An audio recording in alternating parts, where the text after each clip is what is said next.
Bank ban से चीन परेशान। 118 ऐप पर भारत में बैन के बाद चीन को टैगोर, योग और फिल्म दंगल याद आई। कहा हमारे रिश्ते तो 1000 साल पुराने, भारत को खतरा नहीं मानते।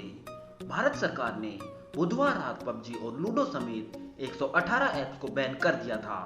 15 जून को गलवान में झड़प के बाद भारत ने तीसरी बार चीनी ऐप्स के खिलाफ एक्शन लिया। भारत सरकार द्वारा चीन के 118 और ऐप्स को बैन करने के बाद शी जिनपिंग सरकार परेशान है। मुश्किल वक्त में उसे गुरुदेव रविंद्रनाथ टैगोर, भारत में योग और आमिर खान की फिल्म दंगल याद आ रही है।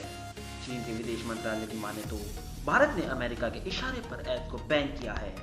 चीन ने कहा भारत से हमारे रिश्ते 1000 साल पुराने हैं और दोनों देशों के नागरिकों को करीब आने का एक मौका देना चाहिए।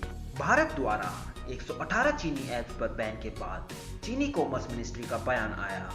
उनके प्रवक्ता गाओ फेंग ने कहा भारत ने गलत इरादे से चीनी कंपनियों पर कार्रवाई की है। यह वर्ल्ड ट्रेड ऑर्गेनाइजेशन के नियमों के खिलाफ है। हम मांग करते हैं कि भारत इस मामले में अपनी गलती सुधारे। कारोबारी रिश्तों का फायदा दोनों देशों को होगा, लेकिन सही माहौल जरूरी है। इस बैन से दोनों पक्षों का ही नुकसान होगा।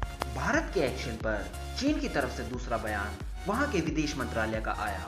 विदेश मंत्रालय के प्रवक्ता हुआ चुनयांग ने बयान के नाम पर एक तरफ से भाषण दे दिया।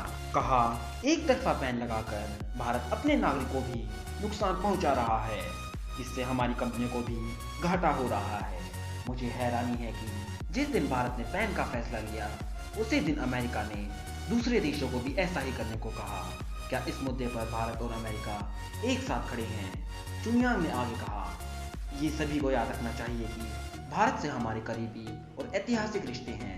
भारत और चीन प्राचीन सभ्यताएं हैं। कुछ वक्त के फायदे के लिए कदम उठाने से पहले हमें भविष्य को भी देखना चाहिए। हम पड़ोसी हैं।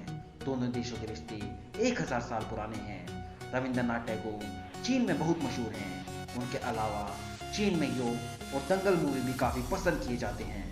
हमारे जहन में यह कभी नहीं आया कि भारत हमारे लिए खतरा बन सकता है। उम्मीद है कि भारत भी इसे समझेगा।